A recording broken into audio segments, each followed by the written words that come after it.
circumstances. So let's just take a moment to pause, and wherever you are, and if it is safe for you to close your eyes, you can do so, or you can keep them just softly looking downward. And let's just take a couple of deep belly breaths, just feeling the breath move deeply into your belly so you can feel the soft expansion of the belly away from the spine. And then as you breathe out, just feel the breath hugging back towards the spine, like a gentle hug that you're giving yourself. Each breath is a moment to remember that we are supported, that we are inspired by the divine. And each breath out is a remembering that in the letting go and the surrendering that we are deeply held and supported. Each breath in, we can be inspired and filled back up. And each breath out, we can surrender and know that we can rest and be in divine flow without so much pushing, striving, and doing.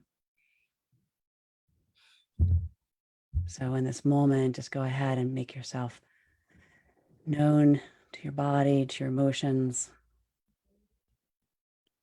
And then we'll make our way back. So I am so deeply grateful that beautiful Yolanda has shown up today, and I don't have to go solo. Oh my goodness. Thank you for your Yes. patience. I'm so sorry. Oh, no, it's fine. And then I was like, okay, I can do this, because I have an option to replay another show. I'm like, no, like, okay, I'm not fully prepared, but I have to trust. Like, this is a moment where we have to trust that we have everything that we need and that we can do it. And if it's not perfect, it's fine, and just not be fearful and step away from the challenge. But I'm Absolutely. still happy you're here. So, Thank you so much, Lynsie. Oh, I hear you deeply and I feel you deeply. Yes.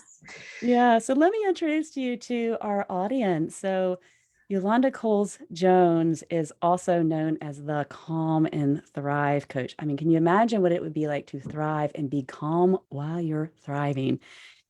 She is an international conscious relationship expert and empowered living coach. She helps reactive, drained, distracted, and anxious people learn to be more at home, at peace, and in unconditional love with themselves and others so they can be more present in more of the moments that make up this one precious life.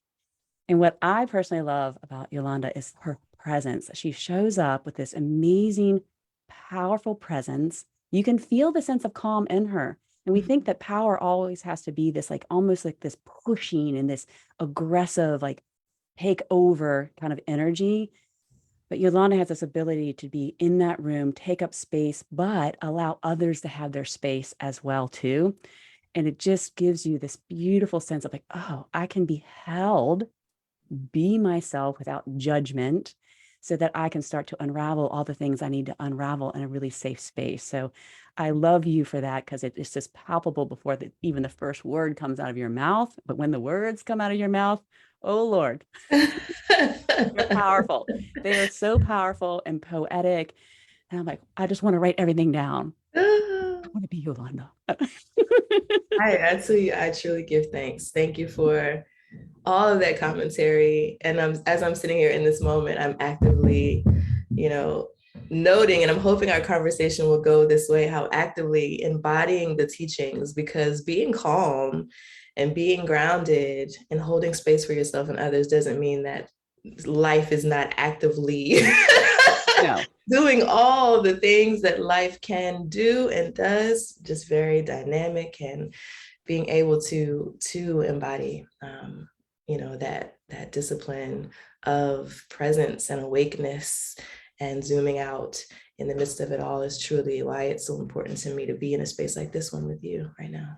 Yeah, and it's like people, it's so easy to project our imagination out onto someone else's life and be like, "Oh, they're so calm and present, and they must not have any challenges Oh my in their life," gosh. which is total BS. Yeah.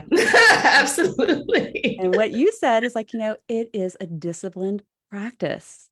I Yes. mean, I didn't show up, I've been practicing this for a long time, but people that have known me like 15, 20 years ago, they can come in and testify, "Oh, honey, this woman was angry and Mm, volatile." I mean, mm, no, I wasn't like physically mean or abusive to people, but through Mhm. my words, Mhm. I could be, because I was just so reactionary. And so I'd love for you to tell us how you've created this discipline of having the ability to be so present Yeah. and hold that space for people while you can hold your own stuff. Yeah, absolutely. I mean, I listened to you and am raising my hand like, oh, I definitely was the person who was, reactive and at times violent with, my own personal belongings, or just completely. And again, at that time, in that particular season I'm thinking about, I had undiagnosed PTSD, after experiencing some very complicated and complex things that happened in my personal life, and watching my life pivot, or deciding in a moment of like just being at my absolute wits end. I could not take it anymore. I could not take the fact that anger and rage and all these very necessary and needful emotions were hijacking the driver's seat, like literally taking me out of my life several times a day. It was miserable. And so I came to a point where I had to decide, like, either I'm going to figure out how to heal, like deeply figure out how to like heal, or I don't want to be here anymore. And that's just how it was for me. Like, it was just that cut and dry, at the most intense moments of it. And so that's when the practice really, really began to be accelerated. But prior to that, I have just always been, I think I may have had a bit of a leg up, because I think I was born into the world as an old soul.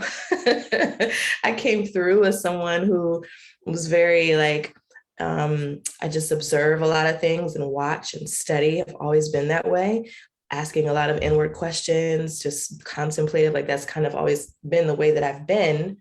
However, it wasn't until I began to get older and age and experience my own, calamity, as it were, that I began to understand how I can take that skill of observing and apply it, like, tune that awareness inward, and notice like what's happening in there, what's happening with me, and how is what's happening with me. I began to understand how what's happening inside me is an example of what's happening out in the world, right? Like, people, there's just all this connectedness. So when I've learned to relate to myself and the things that are scary that I'm facing in there, or the parts of me that are not so comely, hard to work with, hard to deal with, working with my own stuff, looking at my own like sort of like stuff that I want to push down and put away, has enabled me to grow the muscle of compassion, and to be able to understand how, when I meet others who are appearing in prickly ways, or I'm in circumstances that feel like they're squeezing me, how I can like zoom out to something bigger. And that bigger thing, we could talk for hours and hours about all the ways we can appreciate that and come to understand what and how that acts on our lives and in our lives, and how we participate. But I think that sort of dance of like calamity, calamity is here in the past. Now what? Now what? Um, how will you respond? How do you want to be in the world? And those questions, like, deepening into those, especially in intense times, has enabled me to condition and work that muscle of awareness and awakeness, and zooming out and making conscious decisions moment by moment, knowing that I have the choice, like I can do it, right, has been life changing, in the way that Yeah, I how do do. you want to be? I mean, I love Right. that question. Like, how do I want to be? Do I Mm-hmm. want to be this angry person that's throwing dishes, or and Sure. as we were talking, I was like, well, actually, maybe I was that kind of violent person too. I was that kind of Broke angry some person. dishes in my day. Yes, I I'm have just like having a selective memory right now. Okay, I'm probably gonna get like some notes from some exes definitely. comments like, hello, let me remind you. Hmm. Um, Hmm. but in that moment, you're like, okay, you don't like, I don't want to be this way. And if I can't change, then I don't even want to be here. I mean, I Yeah. think for me, it was just like, I mean, I could feel the discomfort of it all, but I was so identified with that aspect of anger and rage. Mhm. It was almost scary to let go of it, because like, who would I be without it? And 'cause I felt like that was my power. I would get stuff done because Yeah. I would use that almost as a motivating force, a powerful force to get me forward in life. And if I let go of that, how would I move and how would I be? And it was just this almost scary place of letting that go and remembering, like the remembering of who I could be. And that is still happening. It's still happening. Mm-hmm. Yeah. You say something that really, it strikes me because I wrote this song in my life as a songwriter called Wild Woman. And it was when I came to meet that part of me that I had never met before, who was tearing up stuff, right? Breaking dishes and just a destructive presence. And she was in the driver's seat and I was nowhere in the vehicle, right? Like I may have been like on the outside of the car, holding on looking for at the dear car life. crash. Right. Holding on for dear life. Witness. I had to learn how to like reclaim the driver's seat and also let the wild woman be there too. Like be like she like I need her. I need her to be with me. When you talk about using the energy, I think about, we call it energy bending in my home, being able to like let the energy be there and work with it and not let it drive. And learning how to do that, learning how to let that wild part of me be there because I need her. I need what information she might present. I need the fire. I need the fury to get things done. And to also keep awareness of like the most grounded, most grown up, most zoomed out part of myself so that I'm sort of taking in this information from whoever it is, like whatever part of me is there, whether it's fear, anger, sadness, rage, disappointment, if there's extreme like sadness and depression there or anxiety, like what are these things here to tell me? And they become more like allies and, sources of information than enemies or things that I need to like push out of the car, right? Like it's like, no, be here with me. And what do I need to know? Like, what do you need me to know? How can I work with you? As opposed to us fighting for who's going to drive. And there's so many things that come to mind. Like, one, I'm thinking of this sacred rage, like this Kali energy. This goddess Kali is just the goddess of this transformation. I'm talking to my women in my Awaken the Divine Feminine program right now. This whole month is dedicated to Kali, and she's this transformative energy, and she's that sacred rage. Yes. But out of control, she's the one that's going to be breaking things and not communicating clearly, being a little bit violent. But when we harness that energy, because we don't want her to go away, because she's the wild feminine, like that part of us that has already been pushed down. And that's probably why she's so pissed off. But let her come forward and guide us and empower us for our transformation and to bring those parts of ourselves, all the parts in, and know that they have voice. And I love how you said that the depression, the anxiety, all of the things are lessons. Like, okay, like talk to those parts of yourself instead of trying to push them down as well. Yes. And bring them forward. And then you're going to have a lot of voices in your head. Yep. But I've always found, and let me know if this is the same for you, is that when you give voice to all of those pieces, that's all they've ever wanted. And then they start to give you this beautiful information, and then they start to settle. And then you can start to harness that energy, like bring them all together. Yes.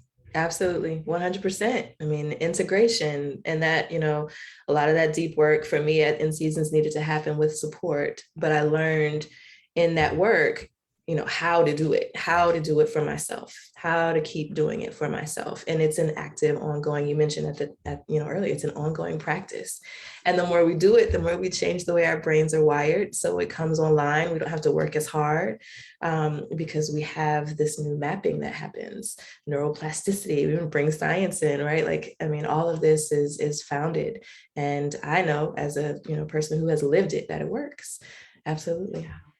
And I love how you said that, it's an ongoing work, like we're building that muscle. And we're, just like if you go to the gym, you can build muscle, but if you stop going to the gym, guess what? Your muscles start to atrophy. So it's this ongoing thing, and it can feel overwhelming as, spiritual seeker, like, oh, this is never ending.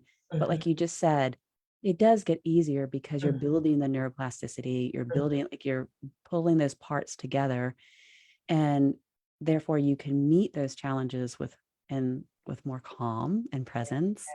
Yes. 100%. I mean, it is true. It's true. I mean, I know because I've lived it. I know I've gone from reactive and anxious and depressed and overwhelmed to to a space of being able to hold steadiness and know where my feet are in a moment of intensity and find my breath, in the middle of like heated whatever it is. It's like I can walk through this with clarity and wisdom and groundedness when I touch into what I know to be true. Yeah. And it's like, because you've done it yourself, and this is what makes you such a phenomenal presence and coach, is because you're not teaching theory. You're not reading something and then agitating it out there. You're like, no, I have been through the storm, Yeah. and this is what I know to be true in my whole being. And therefore, this is why I can hold this space for you and be there for you while you have to go through your own storm. You have to do it yourself, but I can hold that space for you. Mm-hmm. And there was one piece. Maybe it will come back, and maybe it won't. I don't even say that anymore. I'm like, it will come back. I'm like, no, maybe it will, maybe it won't. Right. Maybe something else will come in better. But we're already up to our first break in the show. So what we're going to do is be right back with Yolonda Coles Jones. And if you're interested in exploring some of that Kali energy, be sure to go to my website, lynsiemckeown.com, and join our Awaken the Divine Feminine, where you get to learn how to free up that wild feminine and harness that power so you can have voice and presence and really reclaim those parts of yourself. And so we'll be right back with the amazing Yolonda Coles Jones. Thank you, Ashe. All right, good segment. All clear. Back into. And I forgot to hit record, so I'm going to go ahead and hit record. But we are live in our Facebook group. So hi. So I take it Yolanda's mic is okay, her sound. Gabe, oh, he's probably out doing the other thing. So thank you for being here. Thank you, Lynsie. I'm so just appreciative of your patience while I am navigating, recovering from COVID and reintegrating into my house literally today and yesterday. And it's just been crazy.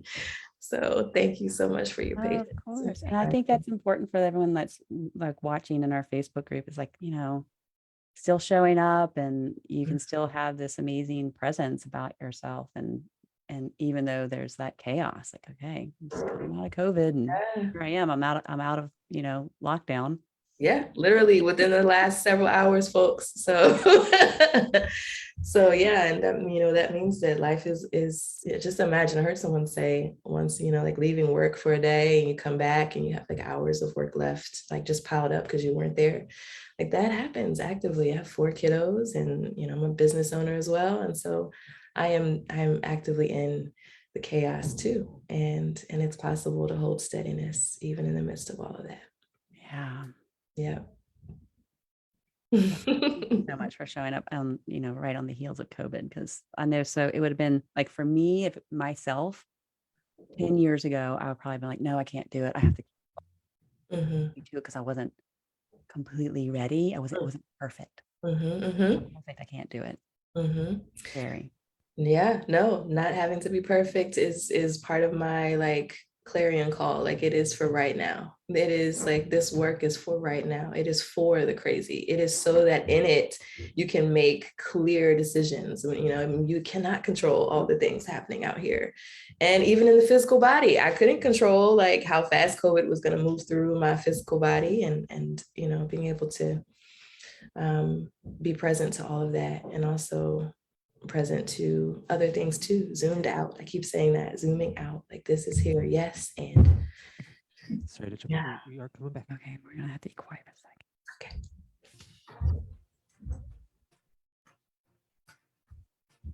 You're listening to Women Thriving Unapologetically with Lynsie McKeown. Have a question for Lynsie or her guests? Want to share your story? Email Lynsie at thrivingunapologetically@gmail.com. That's thrivingunapologetically@gmail.com. Now back to the show. Here again is Lynsie. Welcome back, everyone, to Women Thriving Unapologetically. I am here with Yolonda Coles Jones, and I cannot tell you how excited I am to have her here for so many different reasons. She's just such a powerful, powerful presence and beautiful human being that is helping other people to find their power and their presence and connect to their own beauty again. And so, we were talking during the break about, just showing up, even though there's challenges. And Yolanda's just coming off of COVID. She's just now reintegrating just hours out of Mhm. quarantine into her home.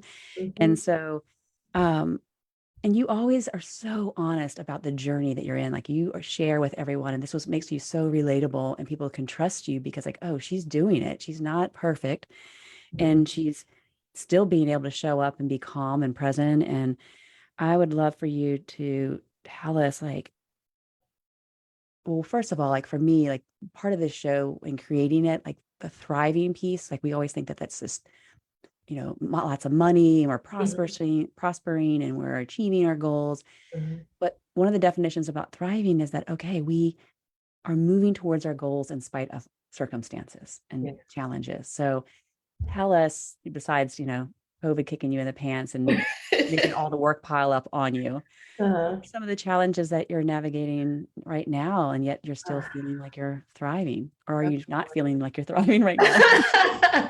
Well, I'll be honest. So it's funny because just before I got sick, and I've been in COVID isolation now for, I think it's been 12 days, 13 days. Um, just before I got sick, literally days before I got sick, I was at a gathering and someone asked me, how have you been? How have things been for you? And I paused a little longer than was comfortable for people around me because I was thinking, and I'm not the kind of person that like just says, "Oh, I'm great, I'm good." Like I don't just regurgitate like a mechanical answer. Even if it is, I don't want to share all the things that are happening. I'll say, I've been moving through some challenging things, and I'm grateful to be here in this moment. I might say something like that, but I paused. And it was because I have been moving through so many hard things this summer. I have 4 children. I have, businesses. My husband and I lost our business, one of our main business last year in COVID.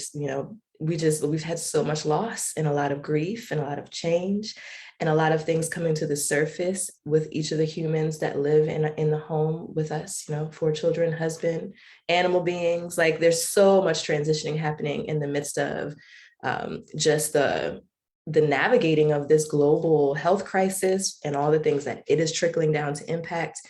And so I have very real things happening with, each of those humans and myself.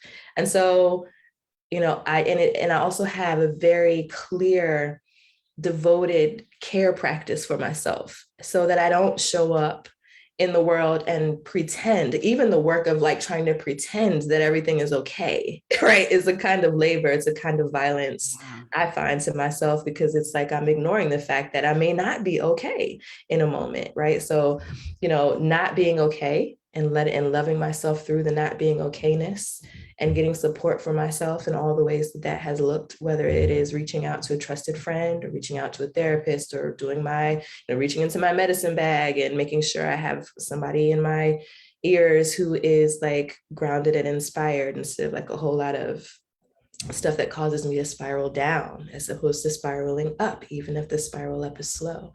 So, that kind of real life unfolding is definitely what I am in the throes of. And actively still supporting myself, making sure that I'm able to start there and then from that place amplify out to support my children and to partner and walk alongside my husband and to work with my clients all over the world and be able to embody the teachings plus come alongside folks as they are walking through all the things that have happened with these people. I mean, I'm not the only family. My family is not the only one who has endured sometimes hardship. And so it's not that we don't face hardship, it's how we show up in the hardship that for me means thriving, right? Like there are things that are beyond our control.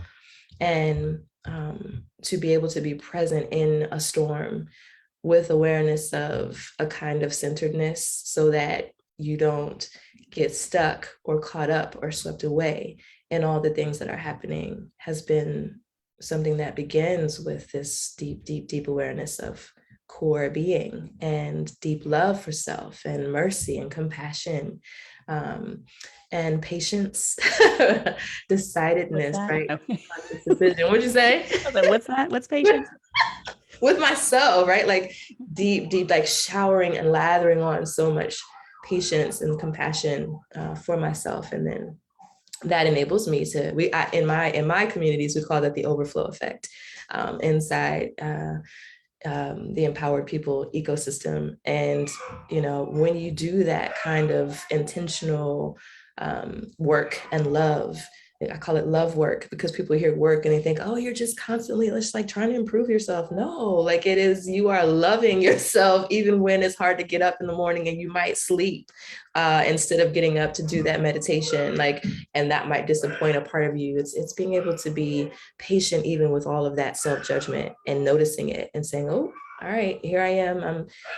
The judgy me is forward, and being able to work with that part as opposed to pushing it down, which is what we talked about before the break. And I love that. I'm always looking for another word for work. It just has we associate it with so many things that we don't want in our life: the overwhelm, the exhaustion, the pushing. We, even back when we were kids, like, oh, homework, no one wants that. But I love when you like pull in the word love, like love work. Often said it, and it reminds us, oh, I'm doing this for myself. And that's this overflow effect of just showering yourself with that compassion and that nurturance, that self-honoring. Yes. I think it's so important, because what if you're not doing that, if you're not showering yourself with that love, then what are you showering yourself with? I mean, I have this vision of stepping into a shower that's pristine and beautiful and lit with sunlight, or it's just like poo. Yeah. And what's coming out of the shower heads is like daggers and like broken glass and all the stuff that you're just receiving into your physical body, into your mind, into your thought space, and that informs the way you show up and how you feel. So yeah, absolutely. Well, tell us more about the overflow effect. This is what you bring in with you in your powerful groups. And I love how you don't call them groups, you call them ecosystems. Yeah. Yeah. So the overflow effect is that like beginning with self. I work with a lot of family leaders. So people who are in the role of nurturer and leading and making decisions for, either their own household or, people like midwives and doulas and folks who are supporting other homes, in the work of working with all these other humans, and these humans rely on you. So we do all of this sort of, outward focus. Our attention is out a lot of the time when we're in a role like that. And I think that this applies really to anyone. We forget that we're here too. And when we forget that, then we end up just depleting, going down, like down, like we just deplete down to zero, down to fumes. And then we expect ourselves to still be able to last and thrive while we're doing all the things with and for all the other people. And so the overflow effect then is just this turning this awareness, like being able to remember the fact that you are here too, and you need care, and you matter. And all of this is important because it enables you to last and thrive. So it is, this sort of, this this symbiosis of the more you care for you, the more you can show up and overflow. Like, and it does, like it impacts the way you talk to yourself. You will hear and see that reflected in the ways that people are talking to you and conversing with you, around you. If you are in a home culture that you're building, like the more you are able to embody love and wisdom and patience, even when you're stressed, even when you're angry, even when you are frustrated, like being able to move and embody and hold that kind of love. You've cared for your body. You know what is like holding up, like what patterns are holding, like what stress is in your shoulders and what's in your jaws. And when you're able to soften and send love to those areas, then the overflow of that means that you're now able to deal more lovingly, with more compassion, more grace with other folks. You're able to see them too in their frustration, because you know what frustration feels like, and you know the work of working to soften that and to be with it and to work with it and not try to make it go away. So the more you are able to turn your great love, the light of your awareness, towards yourself, the more able you are to continue to do that in the work that you're doing in the world. If it's with your children, your partner, your coworkers, the stranger on the street who cut you off, when you're trying to get off that interstate. And I raise my hand because that's like one of the classic examples that I raised to the folks. Like, I was a person once in my life that would like follow. Oh my God. I would be so angry. Right like, on their bumper. Right? Being able to like And, in some places and parts, the wrong moment, the wrong time. I can remember as a kid, like when road rage was like first coming into awareness of like more people, and there were like really awful things happening because people were consumed with road rage. And so it's a very real thing to be able to give yourself pause, and being able to like take a beat can be the difference between running somebody down on the highway that you don't even know, like complete just losing yourself, like leaving yourself, can be the difference between that and like just, oh, where are my feet? Am I okay? Am I safe in this moment? Like, what else do I know besides I am really angry and that, ooh, that really bothered me and that was awful. And I can't believe how inconsiderate, like being able to be present to that and also zooming out. Courage does not mean that we're not afraid, does not mean we're not angry. It means that we know other things too. So being able to zoom out, like when we can do all these things for ourselves, it just makes it more possible to do it for others. That's one part of the overflow effect. But then we also embody this kind of frequency and vibration that means we attract that same sort of behavior, right? Like people now are reflecting back to us the way we speak to them and reflecting back to us the way we treat them. And, doors open and the universe begins to unfold itself when we show up consistently as the version of ourselves that we actually want to be. And, with a deep regard and respect for ourselves, in addition to being able to hold that same kind of regard and respect for others. It changes everything. I mean, it really does change everything.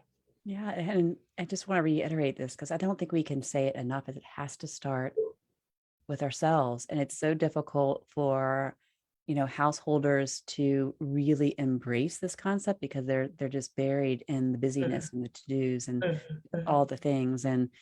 But what you said about the road rage is like in that moment, you're forgetting yourself. And we forget that it doesn't have to be in that moment of rage or anger that we forget ourselves, but we forget ourselves in all the stuff and all the busyness and all the caretaking. And it's really when we feel into, and I love this idea, like, okay, how am I feeling in this moment? Because if you get really adept at it and you are practiced, because awareness is a practice, like you can almost, you reclaim your power of choice, because in that moment, like, oh, I'm getting that heat in my belly again. And I know when that gets like, if that heat gets too hot, I blow. That's and right. so like, okay, why is this getting so hot right now? I'm like, oh yes, because this is reminding me of that time that this guy said this thing to me. And it's really not about this moment here. It's just pulling me into another situation that's making it even more potent. And I just feel like, oh, in that moment, how can I nurture myself? Like, it's okay. Like you said, am I safe in this moment? Do I need to attack for my safety, or do I need to flee or freeze or fawn? Wait a second. No, I'm safe. Let me just bring some presence to that. And then those flames will start to, they'll start to dissipate. And then all of a sudden, with that self-nurturance, that deep, deep love for yourself, you have created a safer space for everyone else around you too. Because it's not safe when someone gets, I mean, I grew up in a family where my dad wasn't, drank too much. He was an alcoholic, but he would lose his temper. And it felt very violent, and it became an unsafe place. So, but now, and I was learning how to be that way. So now it's like, okay, when I feel that coming in, how do I like give myself that deep love that I needed when I was a little girl? Yes. Absolutely. 100%. Yeah. Sure. So, Yolanda, I'm going to let you talk for a moment because I'm realizing that I didn't plug my computer in and I'm going to lose all connection in 2 seconds. Uh-oh. So you can take this. Sure. But let's talk. No pressure. But we could talk about the remembering you, because that is so beautiful. Like, how do we remember those fractured parts of ourselves and bring them back in? Sure. I think one of the most powerful things that has been consistent and steady in helping me to refresh myself, helping me to last, helping me to remember laughter, to remember play when we get, caught in the caught in the stuck, caught in the get it done mode, is joy.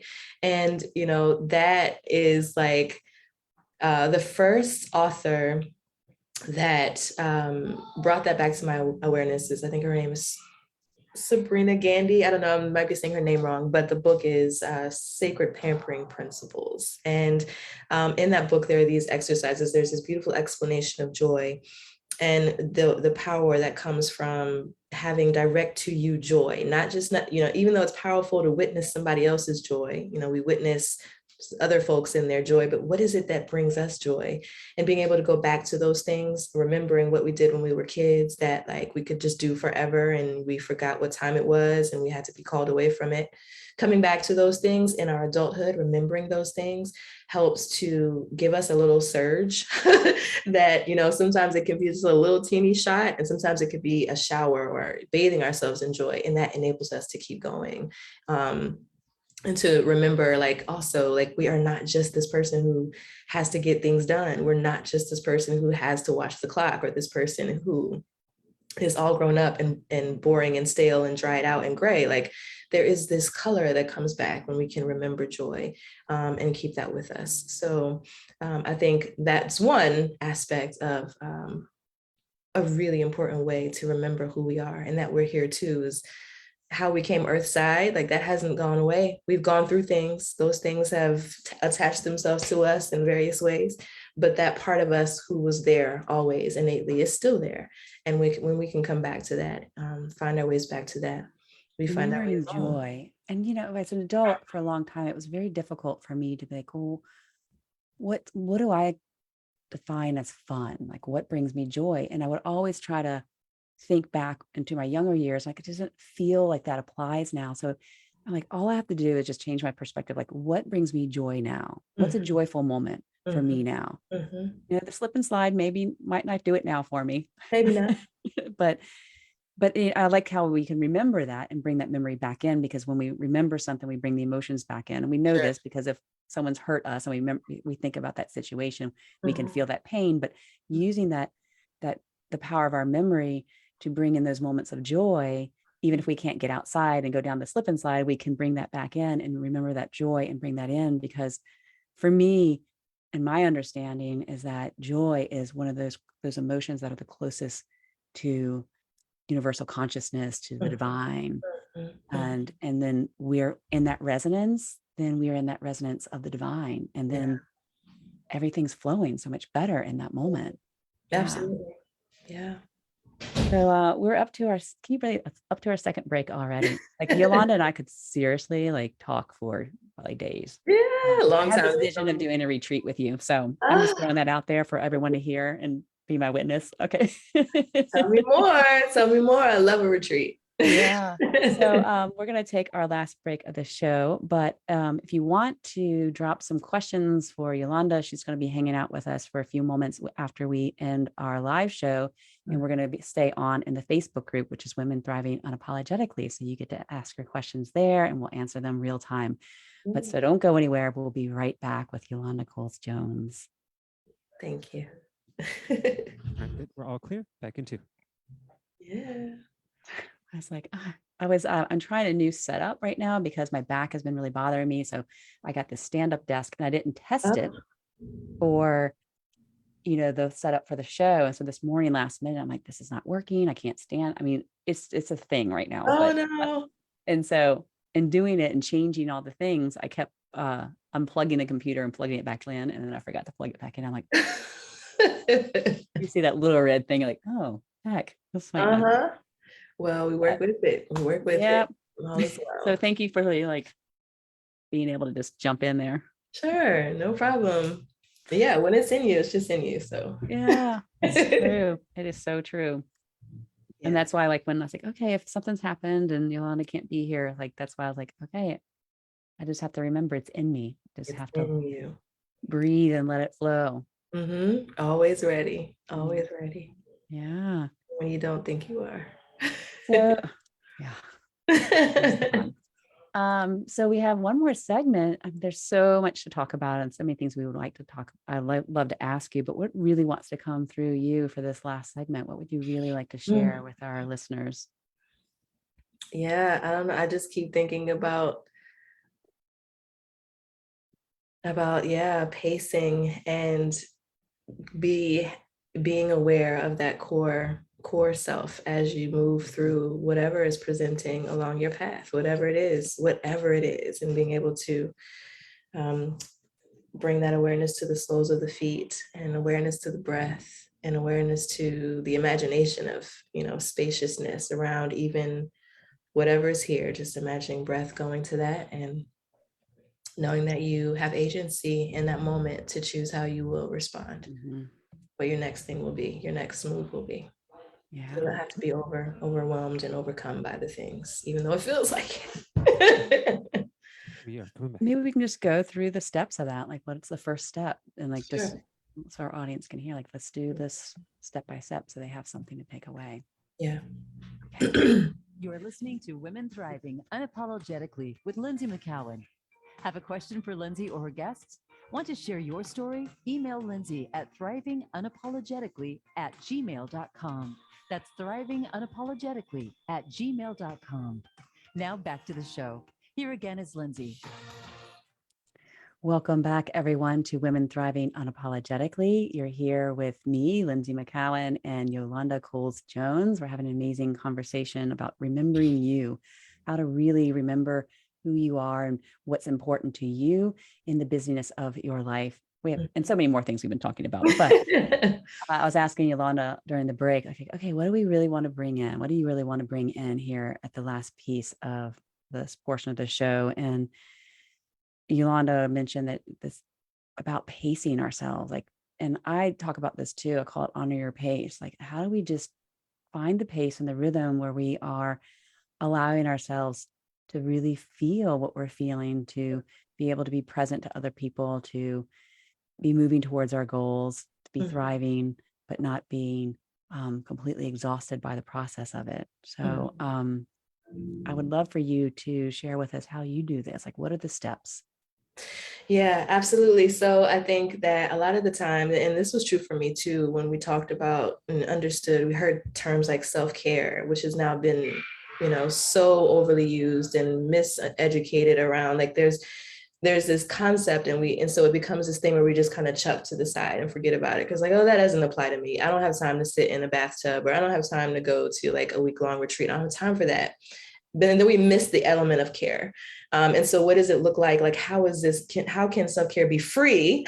How can it be accessible to anybody? How can it happen right now? Because I'm afraid and I'm depleted and I'm anxious and I'm overly stimulated in this moment. How can I, bring on care for myself, bring care online for myself? And so one of the things that I know helps me, and that I know helps, folks that I work with all over the world, are simple things like breath, and training your awareness to like becoming awakened to where you are in time and space, where your physical body is, and starting with something that is more accessible. So like it's immediately here with you. Where is your body? If your feet are accessible to you, where are the soles of your feet? If you can feel that, where is that? And then like stretching out, wiggling the toes and planting the feet onto the earth.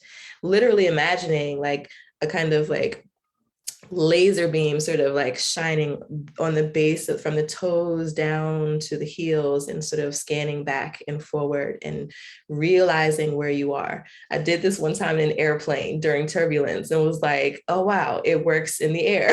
Like I feel a sense of calm just by putting my feet firmly on the floor of this airplane, like cabin, and becoming aware of like just that space right there on the bottom of my feet. And then if your feet are not accessible, or if they are, you can bring it up to your sits bones and think about where your bottom is. And sometimes if it's really intense, you might lean up against a wall.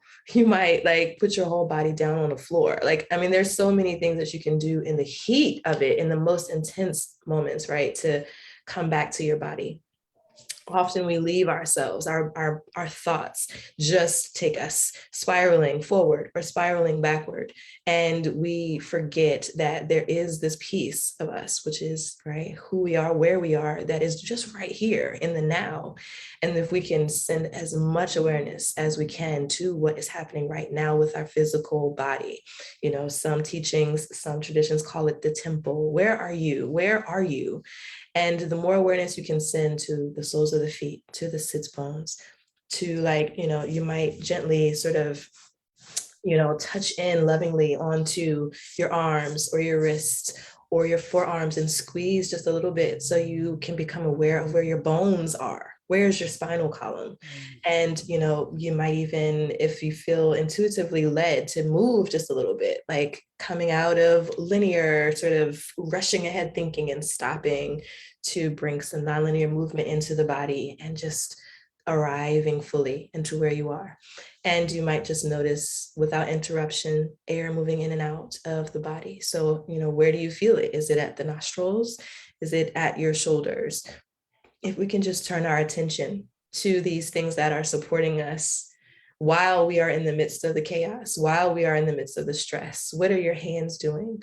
Like if these parts of you are available, whatever part of your body is available to you to access, turn towards it and see what's there. And notice the breath constantly supporting you with taking oxygen in, taking nutrients in, even when you're not thinking about it. And the pause that happens at the end of the inhale, that rest that is offered there. And then exhaling and the release that's automatically happening, thousands of times over the course of a day, this natural taking in, this natural rest, this natural releasing, and then the rest even at the end of that. So just like turning your awareness to like, ooh, let me just breathe a little bit, right? Let me just take a couple of beats and just notice my breathing. Even if I don't, like there are all these apps that help us to extend the breathing and box breathing and all these wonderful exercises, but sometimes those aren't accessible. So I really like to teach people how to come to like right where you are right now and not interrupt what's happening. Just zoom out and notice where you are. Notice where your feet are. Notice where your bottom is. Notice where your back is. Ooh, and then zoom out, like really settle into the sensation of being supported by whatever's holding you up. And then just notice the breath moving in and out of your body. You don't even have to change it. Just notice it. And that can offer grounding as well. Noticing and sometimes, looking out, like, are you near something that is, looking out, like I'm at my window now, I can look at these trees. And just imagine, lungs, just imagine breath, just imagine. And then I might send that imagination of spaciousness out into whatever is presenting, whatever is along my path. If it's a child who is really upset about something, or, some email I've just received, or some text message, or like somebody's at the door, like, or something is happening that might be stressful or not. But if it is, especially when it's intense, because this is usually when we need the most support and we forget to support ourselves, it's like to send that breath and just imagine it like enrapturing and in and out, just making space around everything that's in the path. So not trying to make the things go away. It's not what we're doing. We're just sending breath around it. We're sending space and we're imagining that pacing and that presence and that zooming out so that we can be present to what's here with some confidence and some consciousness and awakeness and wisdom and clarity, which helps us to make decisions that are in line with that wisdom, clarity, insight. Like that's when all that stuff comes through, intuitive sort of leaning, like that comes through when we are able to really like just be here and zoom out and connect to the support that's all around us all the time. We just forget about it. And it doesn't mean that we now have like a magic wand and we have all the answers to all the things. It just means that we can literally move from this now to this now, and then this now, with some clarity, with some wisdom, with some grounding, with some ability to not be consumed with all the things. Yeah, and it feels like it comes back to that remembering. It's like, okay, in that moment, and again, it comes back first, awareness. Okay, I'm noticing that I'm feeling these things. Yes. And it's starting to either feel overwhelming, or I can tell that I'm not going in the direction that I want to go, that's going to serve me and the people that I love. But just in that moment, these tools are so simple, just like, where are my feet? Where are my hands? And if you can't connect to that part of your body, because some of us have difficulty feeling into our body, you can look out the window and connect to that tree or that plant. And you can connect to your breath, because that's always happening. And in that moment, you create this space. And it's in that spaciousness that we can find our connection again. Yes. And it's so sweet and it's so simple because we as human beings, we think we live very complicated lives. Therefore, all the solutions have to be even more complicated and detailed. But the beauty about being human and a spirit in a human body is that we have that connection, and it's so simple. And I love how you don't make it complicated. You make it so accessible to everyone. You don't have to do it in depth. I mean, I can teach you some crazy breathing techniques. Sure. Oh, yeah. That moment. No, because you're not going to be remembering that in that moment. Yeah. Yeah.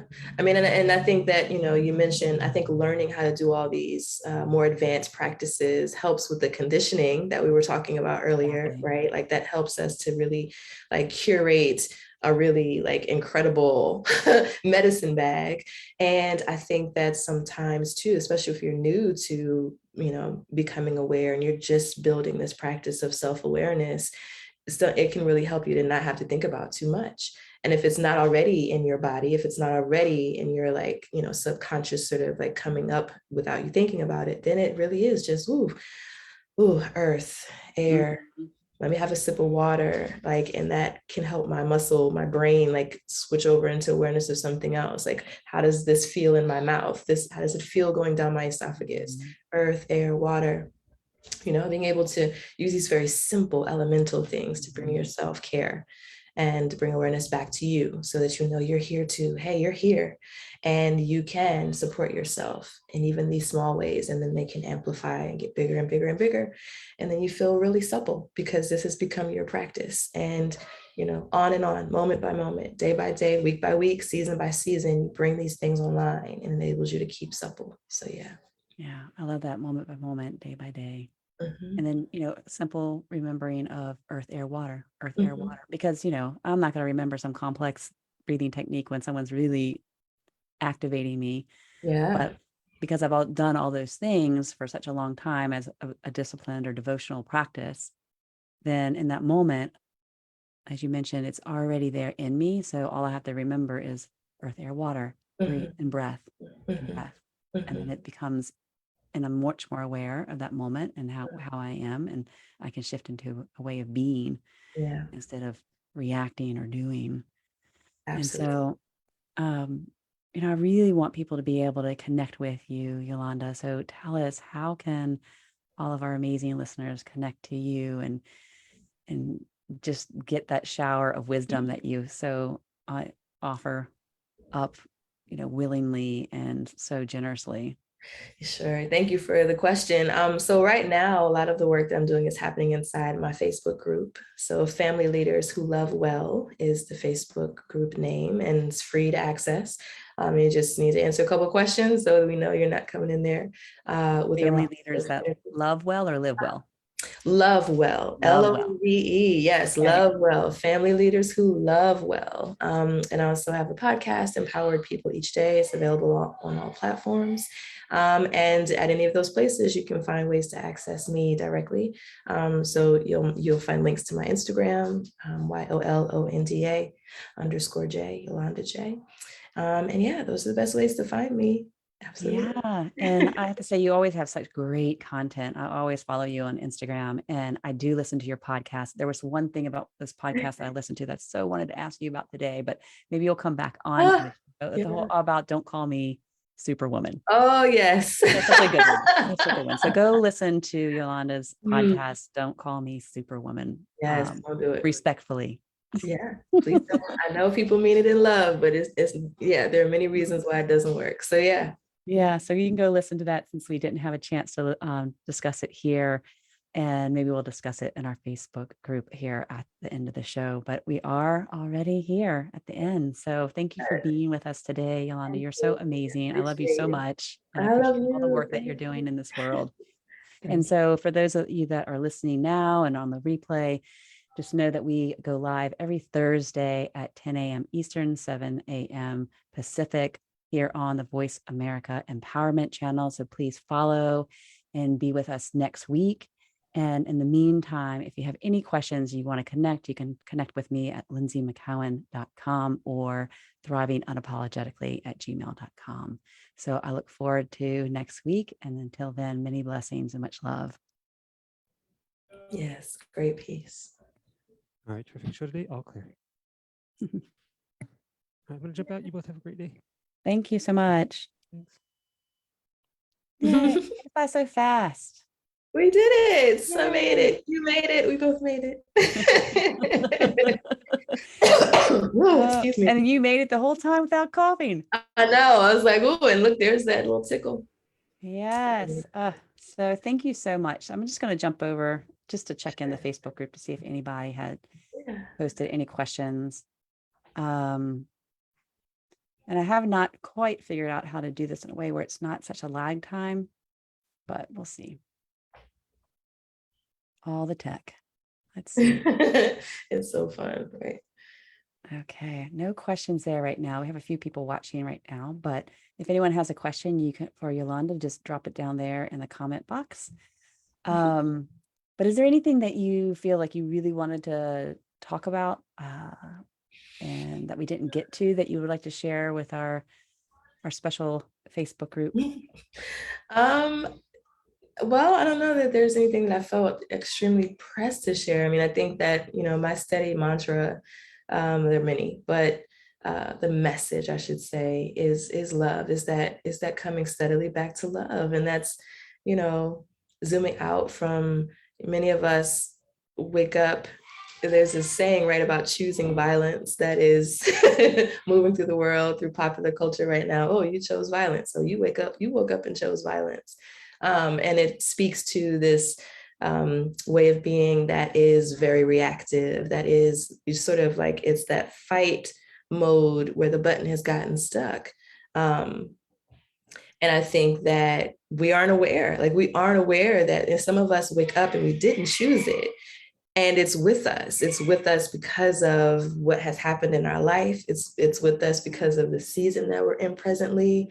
It's with us because of our genetics, because of our heredity. Like you just wake up into this personality that is hostile just because, and like not purposefully. And I think that when I think about that and I think about coming back to love, coming back to this zoomed out, sort of this way of being able to see more and be aware of more so that you can let your central nervous system step down, support your central nervous system, care for that part of you that helps to inform so much of how we feel on a day-to-day, so much of how we think and respond and behave with the people around us. When we can bring care and awareness to that lovingly and gently, we're able to bring more love into our own reality and thus into like the whole world, the earth space that we share. When more of us are able to bypass that like unconscious violence choice that many of us are sort of living in. We're just here like every moment. I'm just ready. Like I'm ready to go. Like that being the first and only mode that we find ourselves in is either that or we're like super duper depressed or anxious. Like being able to have more dynamics in our life and that we feel more things besides this and that these aren't governing our lives as much as they do is a strong message. And I think that can happen when we come back to love, when we really understand. And so let me ask you this. What does love feel like to you? Yeah.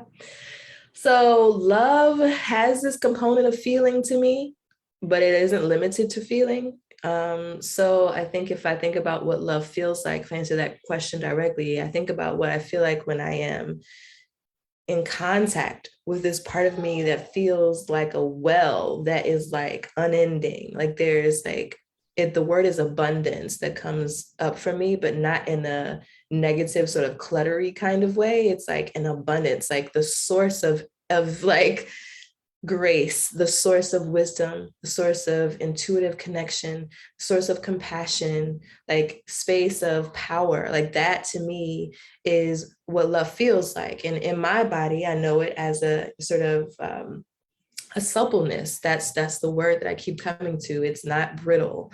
It's not like easily broken. It is flexible. It is powerful. It is strong. It is it can hold a whole lot of things. It can destroy when it needs to. I mean, it's it's this feeling of power, this feeling of presence and connectedness to like just bigness. And I just picture like this expanse that doesn't have an end to it. And so being able to like touch into that and be oriented from that space means then that everything in my life is touched in some way. And I have this wisdom that I'm mentioning, and this compassion and this clarity and this like spaciousness in my being that enables me to sort of shine that and move through in that way, however I'm moving. If it's a valley, if it's, you know, a very dry, low place, like I can have a suppleness in the midst of that. It is patience, it's room to grow. It is, you know, a decidedness. It is a conscious, fully seeing, sort of like, not like blindness, but like, no, I see the uncomely parts. I see the comely parts. I see the things that are a whole bunch of fun, and I see the things that are hard to be with, and I can do it. I can be with this, with groundedness and with confidence and curiosity, you know, knowing that my answer may not be the only right answer, like having some spaciousness while still being fully present to the truth that is here with me and for me too. Thank you for such a beautiful like explanation of what love means to you, because it's so easy to like say, hey, you just need to bring more love in.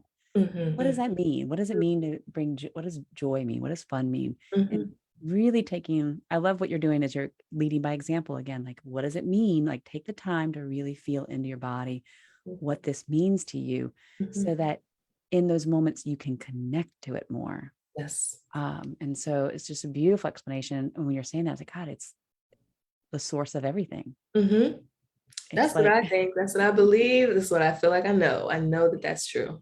Yeah. Yeah. So yeah. I mean, some of the most influential teachers, I think about people like Bell Hooks, who wrote All About Love. I think about, you know, these sacred texts. I can name all, you know, all the sacred texts that talk about aspects of love. And for me, it's like, you can even go into war. You can go into battle and have the intent to like be violent in a war.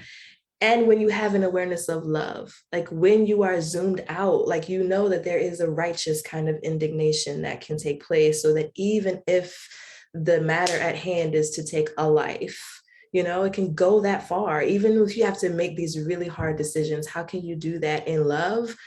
That is having this kind of zoomed outness about yourself, this ability to like see more, see what's here, to have dignity and to bestow dignity upon others, even if this is where we are. We're on this battlefield. And this is what we both signed up for, if that's the case. And being able to be in that kind of space. What'd you say? It reminds me of the Bhagavad Gita, the yogic text about when you're sitting there on the battlefield and you're going up against people that you know, and family members, and you have to make a choice. Like, okay, you know, you might not want to go to battle with them, but there is this, if you're moving from love, then this is your spiritual path. This is something you must do. And there is, you know, a righteous love backing that. Yeah. I mean, it empowers you to bestow or to remember, to honor dignity in other people and in their existence and in their path, while also having the same presence to your own. Yeah. Yolanda, thank you so much. Thank you. I love talking to you. It. We must do this more frequently. And I was not joking about the retreat. Yeah, me either. I'm serious. Powerful women coming together. Yes, absolutely. Let me know. Powerful women in circle. Yeah. Let me know. Okay. We'll make it happen. And just please be well and take tender care of yourself, which I know that you do and you have been doing. But yeah. And I'll just be sending you so much love. And if you ever need anything, I am not too far away. I appreciate you, Lynsie. Thank you. I look forward to being in more connection as time goes. Okay. I look forward to having you back on the show. Thank you so much again. All right. Love to you. Bye-bye. You too. Bye-bye.